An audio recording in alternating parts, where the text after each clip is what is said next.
அஸ்ஸலாமு அலைக்கும் வரஹ்மத்துல்லாஹி வபரகாத்துஹு. தினமும் ஒரு ஹதீஸ்.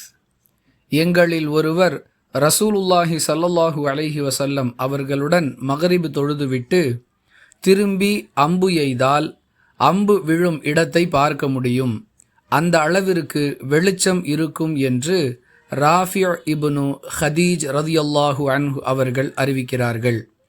நூல் புகாரி, ஹதீஸ் எண் 559.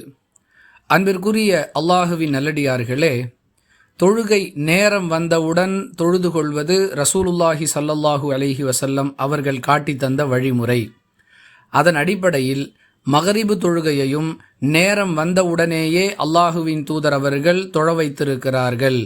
அதன் அடையாளமாகத்தான் தொழுது முடித்த பிறகும் வெளிச்சம் இருக்கும் என்பதை இந்த ஹதீஸ் நமக்கு தெளிவுபடுத்துகிறது. எந்தவித காரணமும் இல்லாமல் பேணுதல் என்ற பெயரில் மக்ரிபு தொழுகையை தாமதப்படுத்தக்கூடிய சூழல் பல இடங்களில் இருப்பதை பார்க்கிறோம். மதுஹபுவாதிகள் என்று தங்களை சொல்லிக் கொள்ளக்கூடியவர்கள் மக்ரிபு தொழுகைக்கான நேரம் வந்த பிறகும் சில நிமிடங்கள் தாமதித்து பாங்கு சொல்லுகிறார்கள்.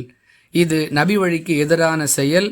யாரெல்லாம் இவ்வாறு நடந்து கொள்கிறார்களோ அவர்கள் தங்களை சரி செய்து கொள்ள வேண்டும் என்பதும் இந்த ஹதீஸ் நமக்கு சொல்லக்கூடிய தகவல். புரிந்து நடந்து கொள்வோம். வாஹிர் தஅவானா அனில் ஹம்துலில்லாஹி ரப்பில் ஆலமீன். அஸ்ஸலாமு அலைக்கும் வரஹ்மத்துல்லாஹி வபரகாத்துஹு.